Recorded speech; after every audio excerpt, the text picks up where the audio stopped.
Nice to be back with you. Nice to see you on this beautiful Sunday.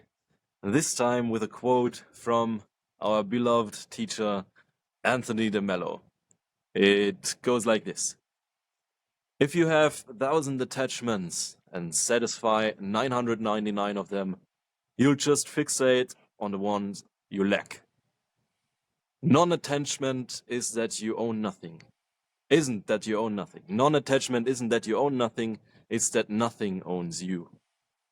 What is your idea regarding this quote, man? Yeah, great to be back, brother. And this is a wonderful quote on a very important topic spiritually and psychologically, which is that once we become fixated and attached and grasping to what we have, whether it's something physical or something intangible, we sow the seeds of our suffering and unhappiness and discontentment. And fundamentally, the problem with attachment is that everything is impermanent. Nothing lasts forever. And lots of things last a lot less long than that. And so, if we are fixated on wanting things to stay in place, we will absolutely frustrate ourselves and absolutely cause ourselves to suffer. This is and this is a fundamental disagreement with reality if we want things to stay in place, because reality is that they don't stay in place.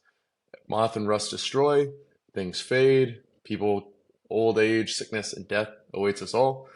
And if we try to hold things in place, we will not succeed. We know this. We can look at the past, we can look at things that we've tried to hold in place in the past, we can look at positive experiences or positive energies that we have experienced before, and we can see that they are no longer here with us. Something new is here.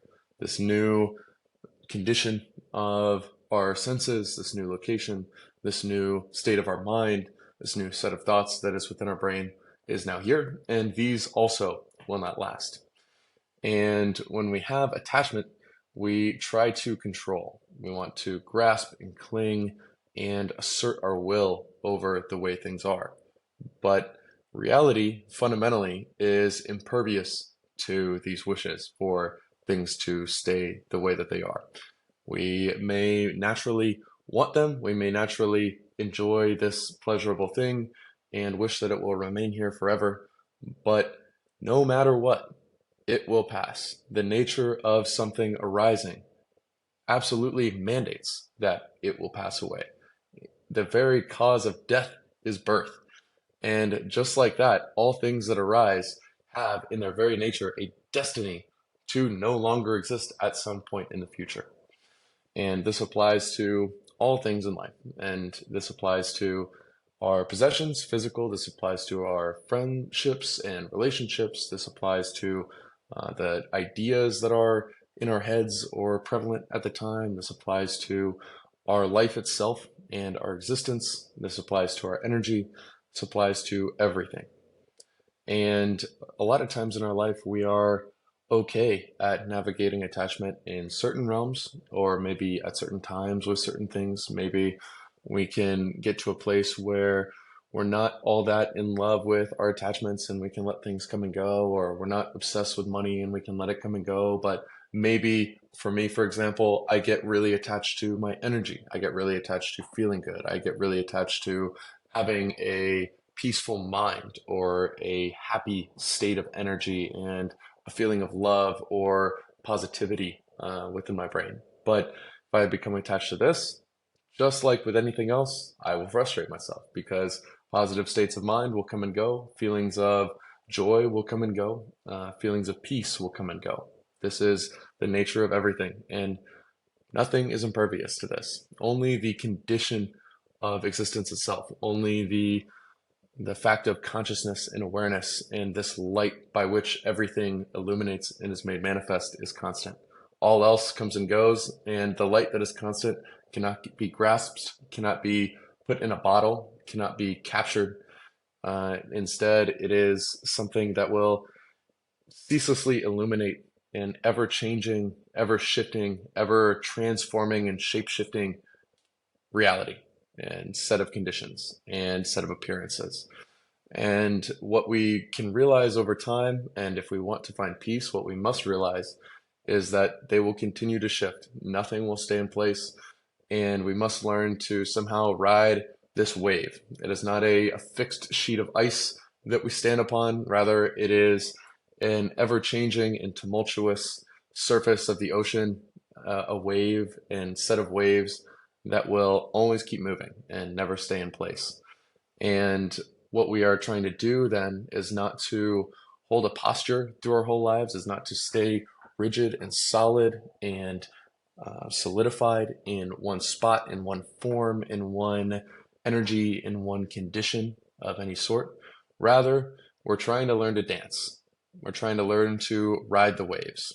And the more we try to stay fixed in place, the more we try to hold things right where they're at, the more we're just going to get thrashed around, and the more painful that it's going to be when we resist or try to cling to some fixed state that we imagine should stay constant, that we disagree with the movement of reality to our own peril, to our own suffering. And only by learning to dance, by learning to see the way that things are, and to try to get in rhythm with the movement of existence, the movement of reality, can we begin to enjoy it? Can we begin to be in harmony with it? Can we begin to be in alignment with it in this dynamic, ever shifting, changing nature? And so that's a lot about how I think about attachment. What are your thoughts on this? Thank you for the beautiful reminders of the impermanence of everything. Everything changes and is in a constant flux. It's like you never can step into one river twice. Either the river changed or you changed as a person. So we become the way we use ourselves, our brains. We become the way our habits are shaped. And this is a constant flux. And I like how you stated the impermanence, that the very cause of death is birth. So we better be at peace with the potentialities and the possibilities of things fading away. And that is for sure to come. Things will change, things will fade away, and everything will pass. So this is a core fundamental realization that is important to be aware of, to not get lost in attachment of states that we are in, of energy states that we would love to maintain and persevere, so that you are the master of your own life and your choosing. I like how Anthony de Mello puts it: non-attachment isn't that you own nothing, it's that nothing owns you. And nothing owns you is a reversal to you being a puppet of your emotions and your wishes and your attachments. It's a daily challenge, and every time I feel like I'm in an elated, blissful state, I do not wish for it to pass, but it will fade. At least one night of bad sleep will cause you to see the world through a different lens. Everything what is beautiful will fade. The flower which blooms will fade away. So it's not the challenge is not to be to wish that the beauty will not fade. It's to allow the beauty to come into your life and savor it, and recognize that beautiful things are there to be enjoyed, but they also will fade away like a flower that bloomed. So you don't need to be sad about that the flower faded away. You need to be happy about that the flower bloomed once and you were witness of this beauty that came into your life. And related to this is a short travel story of mine. Because I travel right now, there's some challenges to face, and things turned out to be more expensive than I thought, and so on. So I thought, okay, do I make this decision, which is not according to my heart, or the other decision, which costs really much money? And then I realized, oh, this thought of not losing my resources and spending them to gain experiences in this unique time of my life with this unique energy that I have. It's a chain which I put on to myself. So it was like it owned me.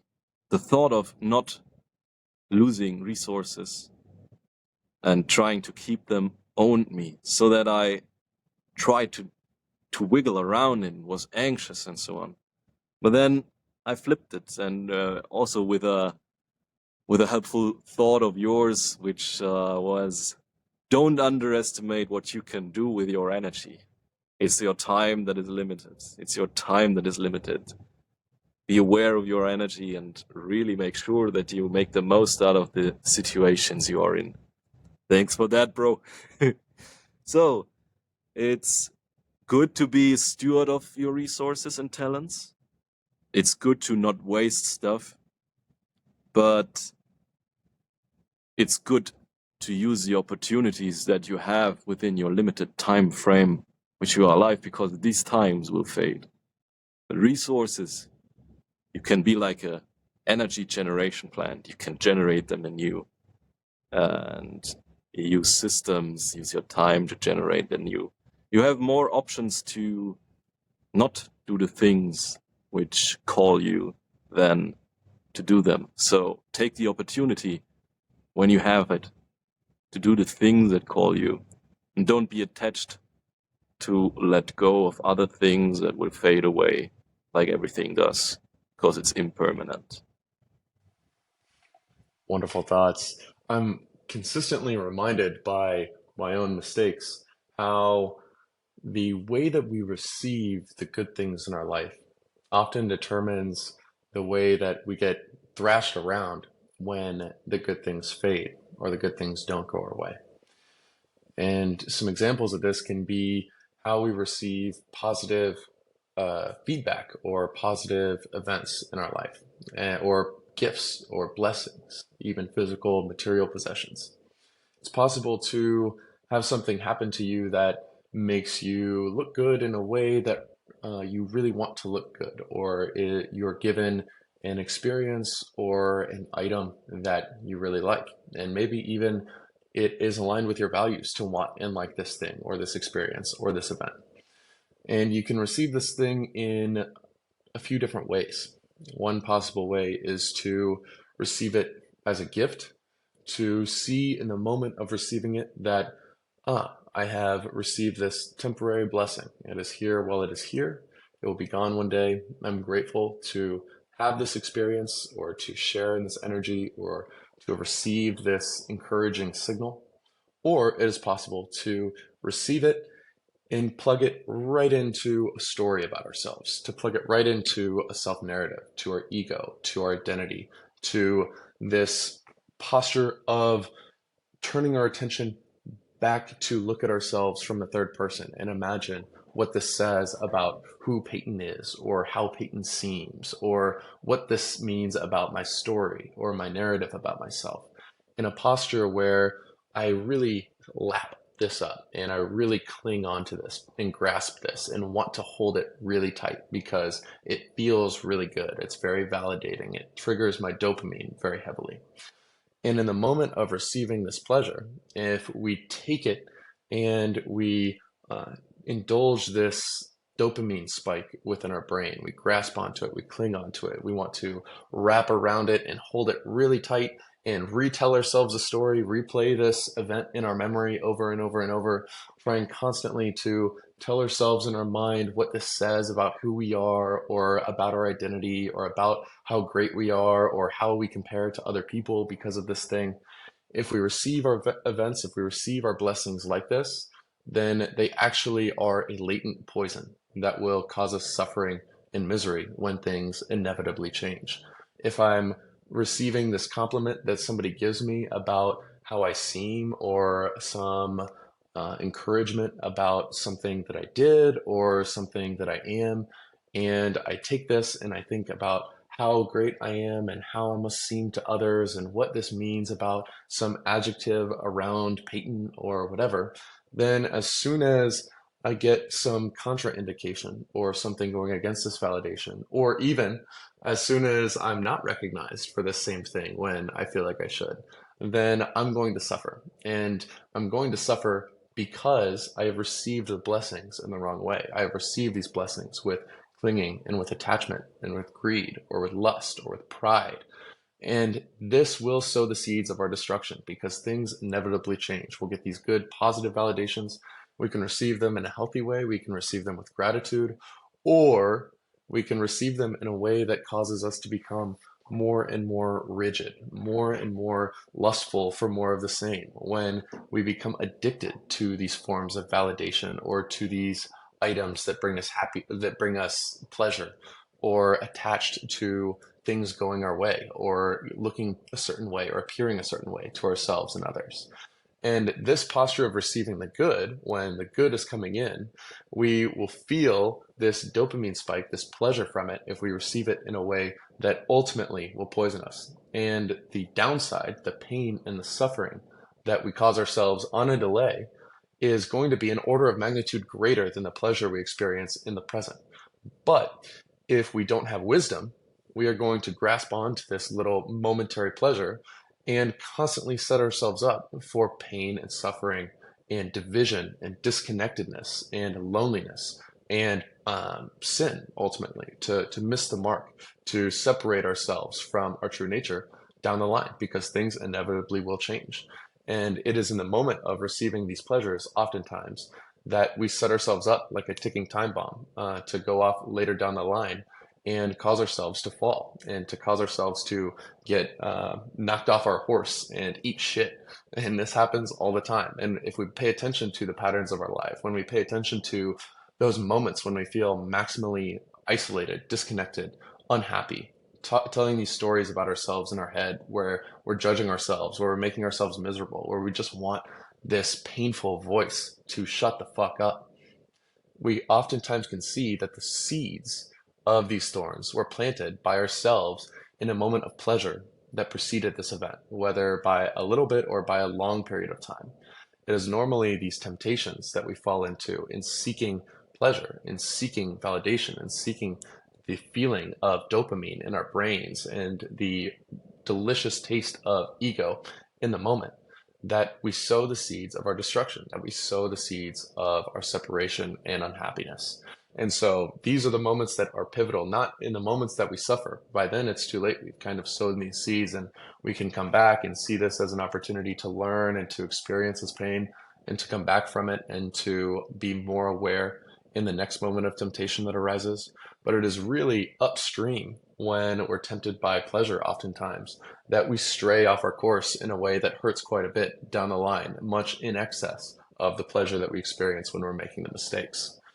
And one last quote that I'd like to share is from the Tao Te Ching, or perhaps a paraphrase because I don't remember the exact quote, but it goes something along the lines of, "Be content with the way things are. When you realize nothing is lacking, the whole world belongs to you." And this is a message about contentment. When we realize in this moment, prior to our judgments and thoughts about what is and isn't right here in front of us, when we're not trying to figure out what we like and what we don't like about this reality that we're experiencing right now, when we pay attention to our sense of sight, taste, smell, hearing, touch, and actual present moment experience, and we're not trying to change it in any way. We're not judging what's here and not here, what we want to be here that's not here, or what we don't want to be here that currently is here. And instead, when we become grateful for this exact experience that we are currently in, not in the future, not in the past, not in thought, but in this present moment, when we are truly one with actual reality and accepting of reality and in agreement with reality before our judgments about it, before our story about it, before our efforting to try to change it, that's when we can realize that everything is already how it is. The whole universe is exactly as it is in this moment. Everything is fated to be exactly reality right now. It cannot be any other way than exactly how it is in this present moment. And when we can unite with that and stop dividing ourselves from it and not cutting it up with what I like and what I don't like, we realize that the whole world is ours. We realize that there is nothing lacking in this very moment because it all is already here. It is exactly how it already is. And that is our opportunity, in my view, for contentment, for connection, for peace, as opposed to trying to grasp onto things, trying to wish we could hold something in place that isn't here anymore, or wishing that there was more of something, or that we didn't have something that there already was. If we can connect directly with what's already here, we can give ourselves to it and receive a beautiful gift of peace, of love, and of gratitude from it. And so that is a posture that I think is worth bringing into our days and our weeks. That's a great reminder that the contentment of the moment as it is, the sensory experiences as they are, the physical and psychological state, accepting them as they are, is the foundation for a peaceful feeling about it. And you cannot feel peaceful if you try to push it away, what you are experiencing right now, because it is already as it is. You can act upon it and change it. That's good. You can move your body and then feel better because body and mind is connected. But if you are attached to a certain state of mind, try to push another state of mind away, then that will most probably feed the state of mind you try to push away. If you feel sadness, melancholy, or loneliness, then it is like any state that occurs, and you can just let it flow through, be content with it, connect with yourself again, and most probably it will change, and it changed already the next moment. But being attached to a certain state will, like you said, lay the seeds of suffering. Being attached to a certain identity, even like you said, will lay the seeds for further suffering. So there's a beautiful reframe of Scott Adams, I believe, who says about himself he laid down the feeling of embarrassment a long time ago. So he does not feel embarrassed any longer anymore because he reframed his identity in a way that, not like a beautiful piece of art that is impriceable and so valuable that you carry it along the street and you are anxious about not letting it drop. Not this state of identity, but viewing your identity or your ego as a potato, unpeeled potato, and that you throw and juggle around. And it doesn't matter whether you drop it or if it falls down, it's just a potato, you know? So, not being attached to a certain kind of appearance, not being attached to certain kind of attributes about ourselves will lead to more peace. And I love that. Connecting with the present moment as it is, being freed of the chains of attachment to an identity,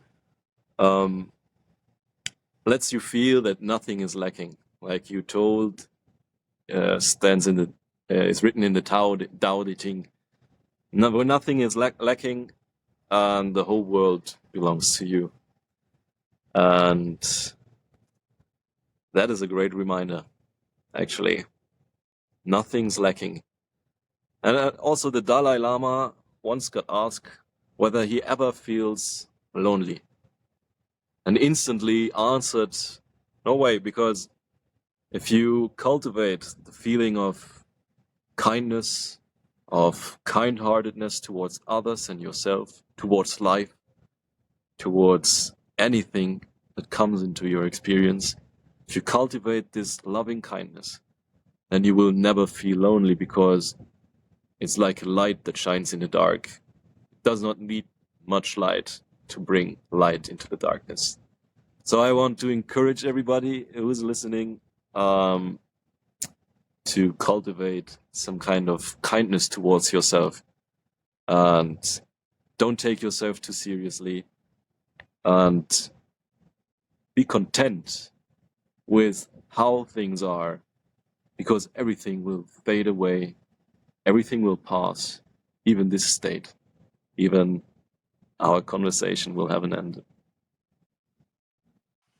No doubt. I appreciate your thoughts, man. May we walk into this week not as prized untarnishable works of art, but as potatoes.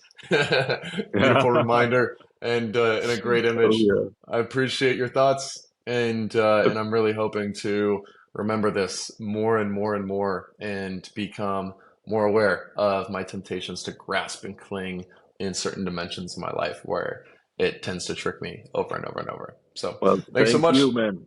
I appreciate you, and may we have a happy potato week. Indeed, indeed. I'll see you next week, my friend. See you next week, my friend.